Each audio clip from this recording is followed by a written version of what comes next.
Everyone, welcome to Fluent Learning. और आज की इस वीडियो में हम वन शॉट रिवीजन देखेंगे क्लास 7 ज्योग्राफी की बुक का chapter number 3 our changing earth. इसके एक्सप्लेनेटरी वीडियो मैंने अपने चैनल पर ऑलरेडी अपलोड कर दी है, प्लेलिस्ट बनी हुई है, वो जाकर देख सकते हैं। देखते हैं कि लिथोस्फेरिक प्लेट्स मतलब हमारी जो ज़मीन है, अर्थ की जो ज़मीन है, वो काफ़ी सारी छोटी बड़ी डिफरेंट शेप्स की, अनइवन शेप्स की प्लेट्स बनी हुई है, जिनका हम कहते हैं लिथोस्फेरिक प्लेट्स। लिथोस्फेरिक प्लेट्स की मूवमेंट जो है वो मॉल्टन मैग्मा की वजह से होती है, जो कि हमारी अर्थ के अंदर प्रेजेंट है। और ये जो लिथोस्फेरिक प्लेट्स हैं एक सर्कुलर मैनर सर्कल में घूमती हैं और बहुत धीरे धीरे घूमती हैं, बस एक ईयर में वो कुछ मिलीमीटर्स तक घूमती हैं, ठीक है। और ये जो मूवमेंट है इन प्लेट्स की, उसका जो इफ़ेक्ट पड़ता है वो अर्थ के सरफेस पर पड़ता है।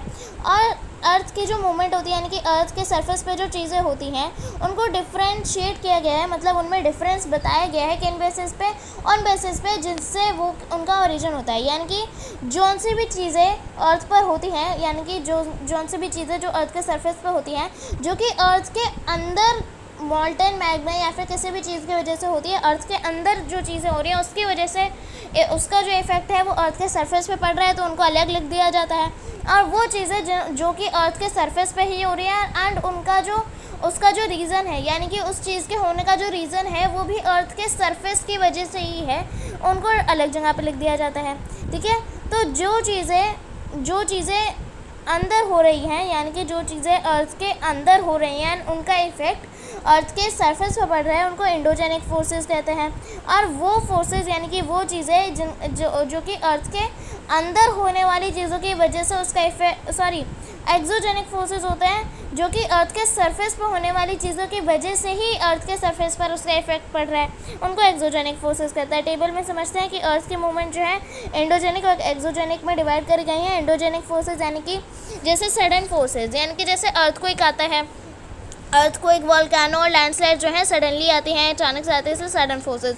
अब ये जो अर्थक्वेक जो है वो लिथोस्फेरिक प्लेट्स की मूवमेंट से आता है। लिथोस्फेरिक प्लेट्स जो है अंदर प्रेजेंट है अर्थ में, तो लिथोस्फेरिक प्लेट्स जो हैं वो अंदर प्रेजेंट है, इंडो यानी कि अंदर प्रेजेंट है। तो इंडोजेनिक फोर्सेस, जैसे मैंने आपको बताया कि इंडोजेनिक फोर्सेस जो है वो अर्थ के अंदर होने वाली चीज़ों की वजह से जिनका इफेक्ट जो है अर्थ के सरफेस पे पड़ता है वो होता है। तो अर्थक्वेक जो है उसका जो रीज़न है वो है लिथोस्फेरिक प्लेट्स, यानी कि उसका जो रीज़न है अर्थ के अंदर प्रेजेंट है, ठीक है। और अर्थक्वेक जो है वो तो अर्थ के ऊपर आता है, ठीक है। तो इंडोजेनिक फोर्सेस, आई होप आपको समझ में आया हो कि इंडोजेनिक फोर्सेस होता है जिनका जो रीज़न है वो अर्थ के अंदर हो रहा है, उन चीज़ों की वजह से है, ठीक है। फिर होता है एक्सोजेनिक फोर्सेस। एक्सोजेनिक फोर्सेस जो है इरोजन और डिपोजिशन। इरोजन मतलब कहीं जगह से कोई भी चीज़ उड़ जाना, और डिपोजिशन का मतलब वहाँ पे आ जाना कोई भी चीज़, ठीक है, मिट्टी वगैरह, सैंड वगैरह। जैसे रिवर जो है, रिवर का ओरिजिन जो है, यानी कि रिवर जो है पहाड़ों से आती है, तो पहाड़ जो है वो भी अर्थ के सरफेस पे ही है, और अर्थ के सरफेस पे पहाड़ है, वहाँ से रिवर आ रही है, तो उसका रीज़न भी अर्थ के सरफेस पे ही है, इसलिए एक्सोजेनिक, एक्सो मतलब बाहर, ठीक है। विंड जो है अर्थ के सरफेस पे चलती है, उसका इफेक्ट भी अर्थ के सरफेस पे ही होता है। सी वेव्स अर्थ के सरफेस पे होती है, उसका इफेक्ट भी अर्थ के सरफेस पे पड़ता है, ग्लेशियर्स का भी, ठीक है। एंडोजेनिक फोर्सेस में अर्थक्वेक और वोल्केनोज आते हैं, जो कि सडन फोर्सेस में आते हैं, यानी कि जो अचानक से चीज़ें होती हैं। एक वोल्केनो की डेफिनेशन इधर आपको गिवन है। वोल्केनो एक ओपनिंग है अर्थ के सरफेस पे, जिससे मैग्मा वगैरह, एशेस वगैरह, मैग्मा और ये डस्ट, एशेस, गैसेस वगैरह जो है सडनली आती हैं बाहर, ठीक है, इसलिए वोल्केनो को डायग्राम आपको इधर गिवन है। ये मैग्मा चेंबर है। मैग्मा चेंबर से जब बहुत ज़्यादा प्रेशर आ जाता है तो क्या है कि वो मैग्मा सारा बाहर आ जाता है गैसेस और ऐश के साथ, ठीक है। ऐश का मतलब क्या होता है? ऐश का मतलब राख के साथ, ठीक है। Similarly when the lithospheric plates move, यानी कि जब लिथोस्फेरिक प्लेट्स जो है मूव करती हैं, इसकी वजह से अर्थ पर वाइब्रेशन आती है। जैसे आपका फ़ोन वाइब्रेट करता है वैसे ही अर्थ भी वाइब्रेट करती है। तो जो वाइब्रेशंस हैं वो पूरी की पूरी अर्थ पर ट्रैवल करती हैं, ठीक है। और इन वाइब्रेशंस को हम अर्थक्वेक कहते हैं, ठीक है। जो अर्थक्वेक है, अर्थक्वेक का ओरिजिन जिधर से होता है, यानी कि अर्थ के अंदर से होता है ना। जैसे मैंने आपको बताया था कि लिथोस्फेरिक प्लेट जो है अर्थ के अंदर प्रेजेंट है, तो जिस भी लिथोस्फेरिक प्लेट की वजह से अर्थक्वेक आया है तो वो अर्थ के अंदर प्रेजेंट है, और उस पॉइंट को हम फोकस कहते हैं, ठीक है। फोकस के ऊपर जो ज़मीन है, ठीक है, फोकस के ऊपर अर्थ की ज़मीन भी होगी ऑब्वियसली, तो अर्थ के ऊपर जो फोकस के एकदम ऊपर वाली अर्थ की ज़मीन है उसको एपीसेंटर कहते हैं, ठीक है। अब एपीसेंटर फोकस से निकलकर ये जो वाइब्रेशन है अर्थक्वेक की, ये पूरी अर्थ पर फैलती है, पर पूरी अर्थ पर अर्थक्वेक क्यों नहीं आता, सिर्फ आसपास की जगहों पे ये अर्थक्वेक क्यों आता है। ये देखो कि एपिसेंटर जो है, एपिसेंटर्स के जो आसपास की जगहें होती हैं यूजुअली वहाँ पे ज़्यादा डिस्ट्रक्शन होती है अर्थक्वेक की वजह से, ठीक है। पर जैसे जैसे जो वेव्स होती है अर्थक्वेक की ये पीछे पीछे जाते रहती हैं तो उनका इफेक्ट भी कम होता रहता है, कमज़ोर होता जाता है अर्थक्वेक, ठीक है। आया आपको समझ में, जैसे जैसे वेव्स यानी कि यहाँ पे सबसे ज़्यादा इफेक्ट पड़ेगा पर ये वाली जो वेव है इधर कम इफेक्ट पड़ेगा, ओके।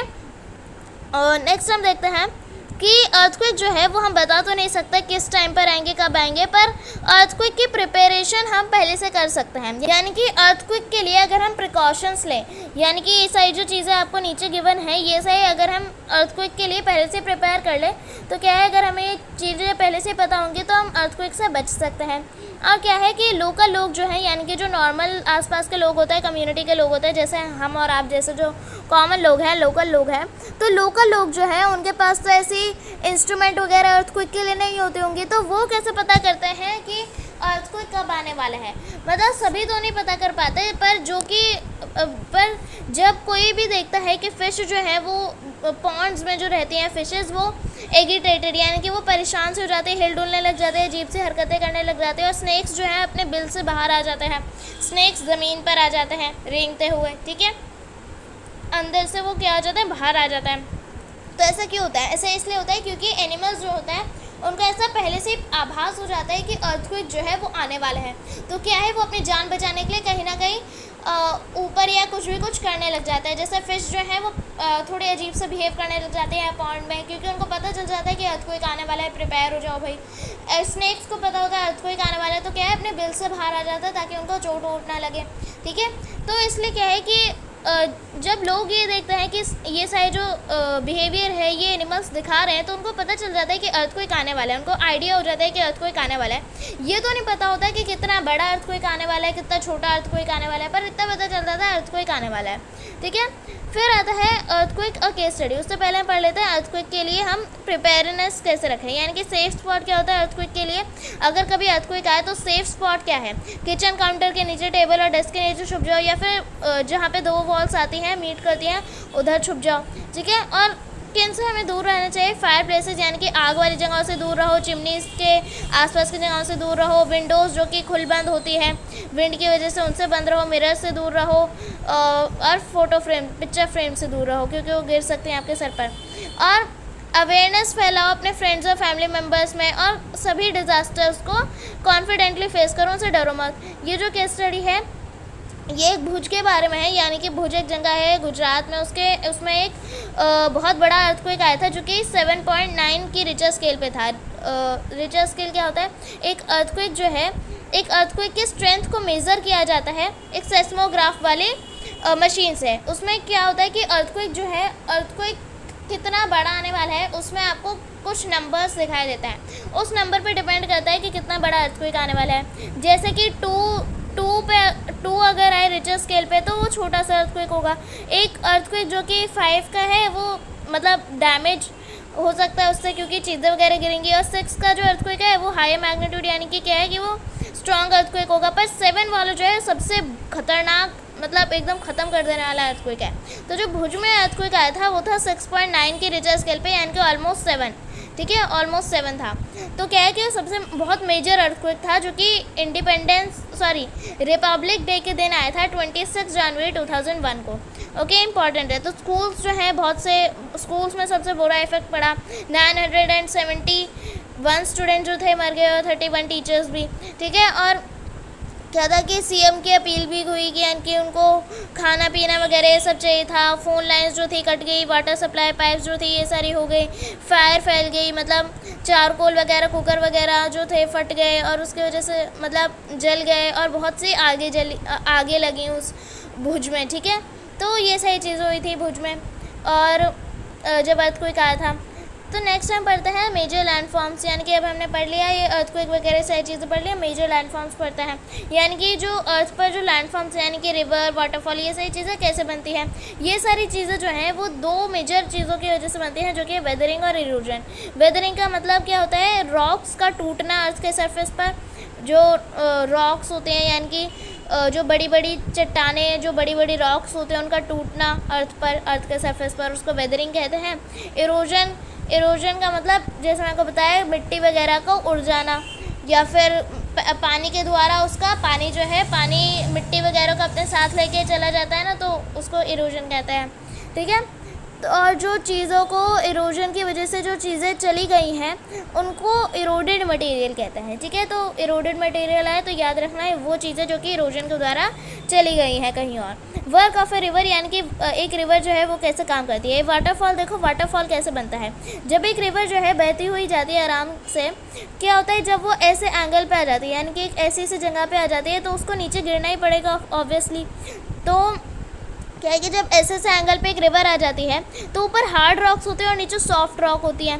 तो क्या होता है हार्ड रॉक के तो ऊपर से वो नीचे चली जाती है पानी, पर जो सॉफ्ट रॉक होती है वो पानी के प्रेशर की वजह से पानी के प्रेशर की वजह से जो सॉफ्ट रॉक है वो पानी के प्रेशर से वो टूट जाती है एंड पानी उसको सॉफ्ट रॉक्स को अपने साथ नीचे धसेल लेता है। ठीक है, इससे एक वाटरफॉल बनता है। वाटरफॉल आपको समझ में आया। नेक्स्ट हम देखते हैं ये रिवर जो है और पढ़ेंगे रिवर के बारे में। जब रिवर, आपने देखा होगा कि रिवर जो है ऐसे बहते हुए जाती है, तो रिवर जो है जब ऐसे बहते हुए जाती है काफ़ी सारे ट्विस्ट और टर्न लेती है। ठीक है, बड़े बड़े ऐसे टर्न ले रही है ना, ये नाचते हुए जा रही है। ठीक है, तो क्या है कि जब ऐसे टर्न लेती है तो इसको हम क्या कहते हैं, इसके जो टर्न जब लेती है इसको मियांडर कहते हैं। ठीक है, क्या कहते हैं, मियांडर कहते हैं। और जब ये जो रिवर है, मैंने आपको बताया था कि पानी से भी इरोजन होता है, तो रिवर जो है अपने साथ काफ़ी सारी चीज़ें लेके जा रही होती है। यानी कि जहाँ से भी रिवर जाती है पहले क्या होगा कि वहाँ पे ज़मीन होगी, पर जहाँ से भी रिवर जाती है क्या होता है कि वो अपने साथ मिट्टी, सेडिमेंट्स क्या होता है, रॉक के टूटे हुए हिस्से, ये सारी चीज़ें जो है अपने साथ लेके जाती है। और जब जो रिवर है ऐसे टर्न लेती है, मियांडर लेती है, तो क्या होता है कि वो अपने साइड में जो चीज़ें लेके जा रही होती है ना, सेडिमेंट्स वगैरह, ये सारी चीज़ें साइड में रख देती है, साइड में रखती जाती है ये। ठीक है, और कभी कभी क्या होता है कि ऐसे जब आराम से बहती हुई जा रही है रिवर, ठीक है, आराम से बहती हुई जा रही है, इसने अपना एक मेंडर मतलब एक टर्न लिया है, इसने इधर अपना स्टोन वगैरह डिपॉजिट कर दिया। तो क्या होता है कभी कभी इधर बहुत सारे स्टोन वगैरह चीज़ें डिपॉजिट हो जाती हैं और क्या होता है इधर से पानी का सप्लाई कट कर देती है। अब पानी जो अपना रास्ता तो कहीं ना कहीं से बनाएगा ही, तो पानी जो है इधर से ही चला जाता है। ठीक है, यहाँ से कट हो गया इसका सप्लाई, तो क्या है कि पानी अपना खुद का रास्ता बना लेता है, इधर से उसने अपना नया रास्ता बना लिया। तो क्या हुआ कि ये वाली जो चीज़ थी ना, मतलब कि जैसे उसने अपना ऐसे बनाया था तो इसने जो ये लिया था इधर से कट हो गया सप्लाई, तो इधर से अपना उसने खुद का रास्ता बना लिया, नया रास्ता। तो इधर का जो होता है इसको ऑक्सबो कहते हैं, यानी कि फिर ये समय के साथ साथ अपने खुद की नई लेक बनानी शुरू कर देती है इधर वाला। ठीक है, इसको हम कहते हैं ऑक्सबो लेक, क्योंकि एक ऑक्स की बो की तरह की शेप में होती है। ऑक्स की बो होती है ये, ठीक है, बैल होती है ना एक ऑक्स, तो उसकी जो इसको कहते हैं बो होती है, इसकी शेप में होती है। ठीक है, आई होप आपको ऑक्सबो समझ में आई हो। नेक्स्ट हम देखते हैं कि जब कभी भी होता है कि पानी जो है ओवरफ्लो हो जाता है रिवर में, तो उस जो रिवर का पानी होता है उसके आसपास में फ्लड आ जाती है, यानी कि क्या होता है आसपास की जगहों में बाढ़ आ जाती है। तो ये जो रिवर का पानी होता है, रिवर अपने साथ जैसे मैंने आपको बताया सेडिमेंट्स, मिट्टी वगैरह, अच्छी मिट्टी वगैरह, ये सारी चीज़ें लेके जा रही होती है। तो जब उसके आसपास की जगहों में छोटी फ्लड आती है, ज़्यादा बड़ी वाली नहीं, छोटी फ्लड आती है, जब ओवरफ्लो हो जाता है थोड़ा सा पानी, तो अपने बैंक यानी कि उसके जो आसपास की जगहें हैं वहाँ पर वो अपना जो उसका पानी होता है वो गिर जाता है रिवर का ओवरफ्लो होके। तो उस पानी में अच्छी सॉइल और सेडिमेंट्स भी हैं, रॉक्स के टूटे हुए पार्ट भी हैं। तो ये जो अच्छी सॉइल होती है ये क्या करती है, इसके आसपास की जो मिट्टी होती है ना रिवर की, उसको फर्टाइल बना देती है, यानी कि अच्छा बना देती है, जो कि खेती बाड़ी के लिए अच्छा होता है। इसको हम कहते हैं फर्टाइल फ्लड प्लेन। ठीक है, खेती बाड़ी के लिए अच्छा होता है क्योंकि एक तो वो फर्टाइल सॉइल है वहाँ पर, ऊपर से वो रिवर के पास है, पानी अच्छे से सप्लाई किया जा सकता है इरिगेशन के लिए, और ऊपर से वो प्लेन एरिया भी है, प्लेन एरिया पे खेती बाड़ी अच्छी हो सकती है। ठीक है, और जो रेस्ड बैंक्स होते हैं यानी कि जो उठे हुए बैंक्स होते हैं ना रिवर के, बैंक्स यानी कि रिवर के जो आसपास की जगह होती है, तो उठे हुए बैंक्स को लेव्स कहता है। ठीक है, तो ये हमने पढ़ लिया फीचर्स ऑफ रिवर। ठीक है, नेक्स्ट हम देखते हैं डेल्टा क्या होता है। तो जब रिवर जो है पहाड़ से आती है, तो पहाड़ जो है वो तो स्टीप होता है, तो वहाँ से एकदम फटाफट रिवर आती है। पर जब रिवर जो है प्लेन एरिया में एंटर करती है तो क्या होता है इसकी स्पीड स्लो हो जाती है, एंड क्या होता है वो धीरे धीरे ऐसे ठुमकते हुए, मेंडर्स बनाते हुए, ट्विस्टर टर्न लेते हुए आती है। ठीक है, पर जब रिवर जो है वो सी में एंटर करने वाली होती है, ठीक है, जब रिवर जो है सी में एंटर करने वाली होती है, सी में जाके मिक्स हो जाने वाली होती है, तो वो और भी ज़्यादा स्लो हो जाती है। ठीक है, वो और भी ज़्यादा स्लो हो जाती है, और स्लो होने की वजह से क्या होता है कि वो छोटे छोटे रिवर्स में बट जाती है, जिसको कहते हैं ट्रिब्यूटरीज। ठीक है, छोटे छोटे रिवर्स में बट जाते हैं, जिसको कहते हैं ट्रिब्यूटरीज, और फिर जाके वो एक सी में जाके मिक्स होती है। ठीक है, इधर देखो, इधर बना भी हुआ है कि ये मेन रिवर आ रही है, ट्रिब्यूटरीज में बट गई, एंड ये सी है, ये सी में जाके फिर मिक्स हुई। एंड जिस यहाँ पे देखो कि ये जो होता है, यानी कि वो पॉइंट जहाँ पे एक रिवर जो है वो एक सी में जाके मिक्स होती है, उसका माउथ कहते हैं। ठीक है, अब ये जो रिवर है ये सी में जाके मिक्स हो रही है, तो इस पॉइंट को हम इस रिवर का माउथ कहेंगे। तो हर ट्रिब्यूटरी जो है अपना खुद का माउथ बना लेती है। अब जैसे मैंने आपको बताया कि रिवर की स्पीड बहुत स्लो हो जाती है जब वो सी में एंटर करने वाली होती है, तो उसकी वजह से क्या होता है कि वो अपना जो लोड लेके जा रही होती है, यानी कि जो सेडिमेंट, सैंड वगैरह ये सारी चीज़ें लेके जा रही होती है अपने साथ रिवर, तो वो भी साइड में अपने डिस्ट्रीब्यूट कर देती है, यानी कि उसकी स्पीड बहुत स्लो हो गई। तो ये जो अपने जब वो सी में एंटर करते हैं रिवर्स और ट्रिब्यूटरीज, तो क्या होता है कि वो अपने साइड में क्या होता है, वो अपना जो सारी चीज़ें लेके जा रहे होते हैं वो साइड में डिपॉजिट करके फिर सी में एंटर करते हैं। ठीक है, वो साइड में डिपॉजिट कर देते हैं, और इसका ये जो डिपोजिशन होता है इसको हम एक डेल्टा कहते हैं। ठीक है, ये जो सेडिमेंट्स वगैरह ये सारी चीज़ें लेके जा रही होती हैं ट्रिब्यूटरीज और मेन रिवर, तो जब इनकी स्पीड स्लो हो जाती है तो क्या करती है, सेडिमेंट्स और चीज़ें जो अपने साथ लेके जा रही होती है, रिवर्स पानी के साथ अपने लेके जा रही होती हैं, तो ये अपने साइड में उसको डिपॉजिट कर देती है, यानी कि अपने साइड में उन चीज़ों को डाल देती है, फिर सी में एंटर करती है। इसको हम डेल्टा कहते हैं। ठीक है, डेल्टा। आई होप आपको समझ में आया हो। ये जो सेडिमेंट्स जो रिवर जो है सी में एंटर करने से पहले डिपॉजिट कर देती है, जब उसकी स्पीड बहुत स्लो हो जाती है, तो इन सेडिमेंट्स के कलेक्शन जो है, सेडिमेंट्स के कलेक्शन को एक डेल्टा कहते हैं। ठीक है, अब वर्क ऑफ सी वेव्स, यानी कि क्या होता है, ये डायग्राम से हम समझते हैं, वन शॉट है इसलिए। तो क्या है कि एक रॉक होती है, तो रॉक जो है, रॉक पे सी वेव्स लगती हैं। सी वेव्स देखो कि समुद्री लहर है, तो समुद्री लहरों का प्रेशर बहुत ज़्यादा होता है, तो जो रॉक्स होती हैं, जो बड़ी रॉक्स होती हैं, उन पर क्या होता है कि सी वेव जो है बार बार स्ट्राइक करती है, यानी कि उन पर बार बार उनका पानी लगता है। तो पानी के प्रेशर से क्या होता है कि उसमें केव टाइप चीज़ें बन जाती हैं, यानी कि उस रॉक में क्या होता है, रॉक में एक गुफा जैसी होल बन जाता है, जिसको सी केव कहता है।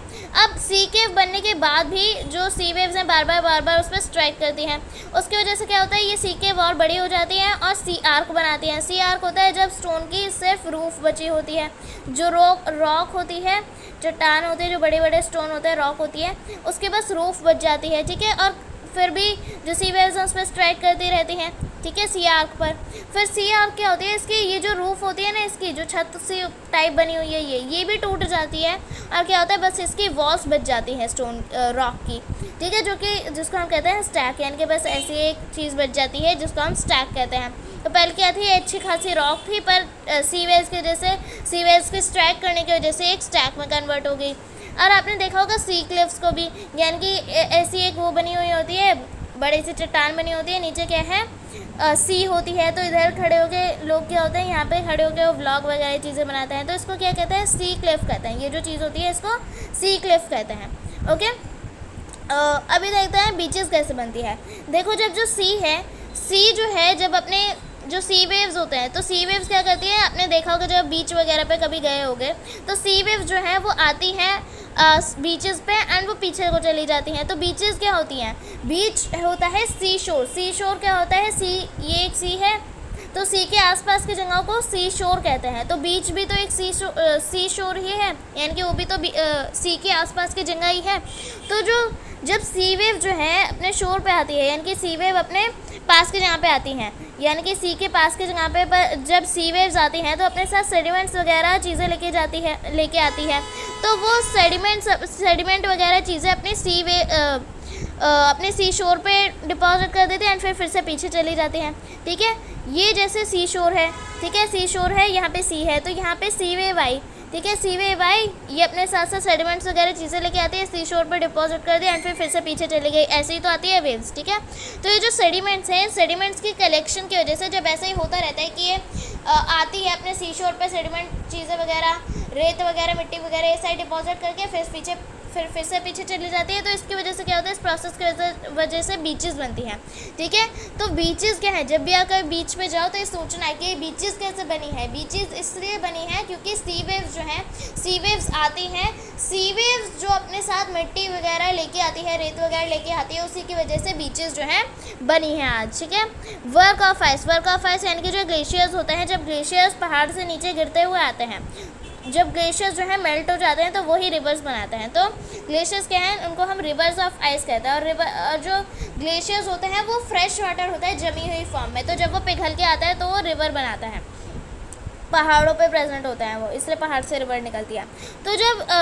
तो जब जो ग्लेशियर्स हैं वो पहाड़ से नीचे रोल होते हुए आते हैं तो क्या होता है, वो इरोड द लैंडस्केप, यानी कि क्या करते हैं वो ऐसे जगह जगह पे अटकते हुए घिसते हुए आते हैं पहाड़ पे, ठीक है। बहुत हाई स्पीड से क्या होता है वो, मतलब हाई स्पीड से धीरे धीरे नहीं, हाई स्पीड से क्या होता है वो उछलते कूदते हुए ग्लेशियर्स जो हैं आते हैं। एंड इसलिए क्या होता है, अपनी जो नीचे की ज़मीन होती है उसको भी इरोड करते हुए जाते हैं, यानी कि ऐसे स्नो लगी हुई होती है। एंड जब वो नीचे को जाते हैं पहाड़ से, तो क्या होता है, ये अपने साथ स्नो वगैरह चीज़ों को भी अपने साथ घिसते हुए लेके चले जाते हैं। तो क्या होता है कि ग्लेशियर्स जो हैं, ग्लेशियर्स भी लैंडस्केप को इरोड करते हैं, वो भी इरोजन करते हैं। और ग्लेशियर्स का बहुत डीप हॉलो, कभी कभी क्या होता है कि ग्लेशियर्स एक जगह से गुजरे, ठीक है, ग्लेशियर एक जगह से गुजरा तो क्या हुआ कि वहाँ पे होल बन गया, ठीक है, एक होल बन गया जहाँ से ग्लेशियर जो है, ग्लेशियर्स ऑब्वियसली स्ट्रॉन्ग होते हैं, तो क्या है कि एक जगह से ग्लेशियर गुजरा तो वहाँ पे क्या है, होल बन गया। तो जब क्या होता है कि जब ग्लेशियर्स जो है मेल्ट होते हैं समर टाइम में, तो उस ग्लेशियर का जो मेल्टेड वाटर होता है वो इधर जाके कलेक्ट हो जाता है, जिसकी वजह से क्या होता है, उस गड्ढे में जाके कलेक्ट हो जाता है उसका मेल्टेड वाटर, जिसकी वजह से बहुत सुंदर सुंदर लेक्स हमें दिखाई देती हैं ग्लेशियर्स की वजह से बनी हुई, ठीक है। ब्यूटीफुल लेक्स जो है तो वो एक लैंडफॉर्म हो गई, यानी कि ब्यूटीफुल लेक्स जो है वो किसकी वजह से बनी, आइस के काम की वजह से बनी, जो कि क्या है, ग्लेशियर्स, ठीक है, ग्लेशियर्स के काम की वजह से ब्यूटीफुल लेक्स बनी। और जैसे मैंने आपको बताया कि रिवर्स जो है जब वो प्लेन्स में एंटर करती है तो उनकी स्पीड स्लो हो जाती है, जिसकी वजह से अपना जो सामान वो लेके जा रही होती है, सेडिमेंट, स्टोन वगैरह ऐसी चीज़ें वो डिपॉजिट कर देती है। ऐसे ही जैसे मैंने आपको बताया था कि ग्लेशियर्स भी लैंडस्केप का इरोजन करते हैं, यानी कि वो भी अपने साथ जब माउंटेन से नीचे आते हैं तो क्या करते हैं, वो भी घिसते हुए आता है लैंड से, तो वो भी अपने साथ मिट्टी वगैरह ये सारी चीज़ें, सेडिमेंट्स वगैरह, स्टोन के टूटे पार्ट्स वगैरह अपने साथ लेके आते हैं। तो क्या होता है, जब वो प्लेन एरिया में एंटर करते हैं तो उनकी क्या होती है, वो उनकी भी स्पीड जो है, यानी कि कभी ना कभी ऐसा टाइम आता है वो एक जगह पे जाते हैं एंड वो अपने साथ वो जो छोटे और बड़े पत्थर के पीसेस लेके जा रहे होते हैं, सैंड लेके जा रहे होते हैं, स्टिल्ट लेके जा रहे होते हैं। जब एक ना एक टाइम आता है जब उनको भी ये सामान डिपॉजिट करने का टाइम आ जाता है, यानी कि उनको भी ये सारी जो चीज़ है उनको डिपॉजिट करनी पड़ती है, जिसको हम कहते हैं ग्लेशियर मोरेन्स, ठीक है। जब ग्लेशियर्स जो है अपनी ये सारी जो चीज़ें लेके जा रहे होते हैं वो उनको डिपॉजिट करते हैं, तो उन जगहों को मतलब उन लैंडफॉर्म्स को ग्लेशियर मोरेन्स कहते हैं, ठीक है। जब भी ग्लेशियर्स की स्पीड स्लो हो जाती है तो जो अपने साथ वो चीज़ें लेके जा रहे होते हैं वो डिपॉजिट करना शुरू कर देते हैं, जैसे रिवर करती है, इसलिए वो ग्लेशियर मोरेन बनाते हैं। जैसे रिवर जो है डेल्टा बनाते हैं, ऐसे ही जो आइस है वो जो ग्लेशियर्स हैं वो ग्लेशियर मोरेन्स बनाता है। अब देखो कि विंड जो है वो भी इरोजन डिपोजिशन करती है, यानी कि जब आप किसी डेजर्ट में जाओगे तो आप देखोगे कि रेत सबसे बड़ा एजेंट, मतलब जो विंड है, डेजर्ट में जो विंड है वो सबसे बड़ा इरोजन और डिपोजिशन का मेथड है। क्यों है? क्योंकि डेजर्ट में रेत होती है, रेत जो है वो विंड की वजह से उड़ के जाती है और विंड की वजह से ही वापस आती है। तो ये हुआ ना, इरोजन का मतलब उड़ के जाना, डिपोजिशन का मतलब वापस आना। तो यही तो है, इरोजन और डिपोजिशन की वजह से क्या होता है, विंड की वजह से हो रहा है इरोजन और डिपोजिशन, और यही रेत को लेके और उठ के जा रहा है जो कि डेजर्ट में होती है। तो ये सबसे बड़ा एजेंट होता है डेजर्ट्स में। और आप देखोगे कि डेजर्ट्स में जो शेप होती है ना रॉक्स, मतलब आपको डेजर्ट में मशरूम रॉक्स भी मिलेंगे। मशरूम रॉक्स क्या होते हैं, वो मशरूम की शेप में होती हैं, इसलिए उनको मशरूम रॉक कहा जाता है। अब जो रॉक्स हैं उनकी मशरूम शेप कैसे आई? उनकी मशरूम शेप इसलिए आई क्योंकि विंड जो है, विंड की वजह से उनका जो नीचे का पार्ट है वो ज़्यादा इरोड हुआ है, ज़्यादा उसका इरोजन हुआ है देन अपर पार्ट, यानी कि जो विंड है उनका लोअर पार्ट जो है वो ज़्यादा इरोड कर देती है देन अपर पार्ट, ठीक है। कभी ना कभी ऐसे रॉक जो है वो भी सर्कुलर या फिर किसी भी शेप में हुई होगी, पर क्या है कि विंड के इरोजन की वजह से उसका जो लोअर पार्ट था वो इरोड हो गया, पर उसका जो अपर पार्ट था वो बच गया, जिसकी वजह से उसकी जो मशरूम शेप आई है। इसलिए क्या होता है, इन रॉक्स का क्या होता है, बड़ा उनका जो ऊपर का पार्ट होता है, टॉप जो है वो ब्रॉड होता है, चौड़ा होता है, पर क्या होता है जो उनका नीचे का पार्ट होता है नैरो होता है, यानी कि पतला होता है, ठीक है। देन हम देखते हैं सैंड ड्यून्स, यानी कि सैंड ड्यून्स क्या होता है, जब विंड जो है इरोजन से क्या होता है, मतलब जब विंड जो है वो मिट्टी अपने साथ उड़ा के लेके चली जाती है, एंड जब जो विंड है वो उड़ना रुक जाती है तो जहाँ जिस जगह पे विंड जो है रुकती है तो अपने साथ जब वो सैंड लेके जा रही होती है तो वो उसी जगह पे गिरा देती है, जिसकी वजह से सैंड ड्यून्स बनते हैं। ठीक है, ये है सैंड ड्यून्स। नेक्स्ट हम देखते हैं कि जब जो सैंड है वो बहुत ज़्यादा पतली होती है और बहुत ज़्यादा हल्की होती है तो विंड जो है उसको एक जगह से उठा के बहुत दूर की जगह पे जाके रख के आ सकती है। तो क्या है कि तो वो उड़ा के लेके जाती है, एंड जो बहुत सारी सैंड एक ही जगह पे जाके विंड जो है गिरा देती है, दूर की जगह पे जाके उसको गिरा देती है, वो उसको लॉइस कहते हैं। ठीक है, तो ये जो लार्ज डिपॉजिट्स ऑफ लॉइस, यानी कि ये जो बड़े बड़े डिपॉजिट्स होते हैं लॉइस के, यानी कि बड़ी बड़ी लॉइस जहाँ पे पाई जाती है वो है चाइना। ठीक है, आई होप आपको सैंड ड्यून और लॉइस के बीच में डिफरेंस पता चला है। और सैंड ड्यून्स होते हैं छोटे सैंड के पहाड़, छोटे छोटे जो होते हैं, पर लॉइस होते हैं सैंड ड्यून से बड़े। ठीक है, और लॉइस में क्या होता है कि पतली सैंड होती है, यानी कि हल्की सैंड होती है क्यों, और वो क्या होता है, वो एक जगह से उठाई हुई सैंड नहीं होती है। वो क्या है कि लॉइस होते हैं वो सैंड, लॉइस में वो सैंड पाई जाती है जो कि उस जगह पे जो लॉइस है, जहाँ पे चाइना है, जैसे चाइना है, चाइना में बहुत बड़े लॉइस पाए जाते हैं, तो उस लॉइस में जो सैंड है वो सैंड क्या है, किसी दूसरे जगह से उठा के लेके आई गई होगी, किसकी वजह से, विंड की वजह से। और वो जो सैंड लॉइस में पाई जाती है वो हल्की होती है, एंड हल्की होने के कारण जो चाइना में अभी लॉइस पाया गया है तो उसमें जो सैंड है वो दूर की जगह से, चाइना के दूर की जगह से विंड के द्वारा लाई गई होगी, क्योंकि वो हल्की थी तो विंड उसको ज़्यादा देर तक उठा के चल पाई। ठीक है, तो चलिए हमने चैनल का ये जो चैप्टर है इसका वन शॉट भी देख लिया है। अगर आपको एक्सप्लेनेशन अच्छी लगी हो तो प्लीज़ लाइक करिए एंड चैनल को सब्सक्राइब करिए। Thank you. और इसकी पूरी एक्सप्लेनेशन भी देख लीजिएगा, मैंने चैनल पे बना के रख दी है, वो सारे पार्ट्स हैं। ठीक है, अब प्लेलिस्ट भी है। चलिए, थैंक यू।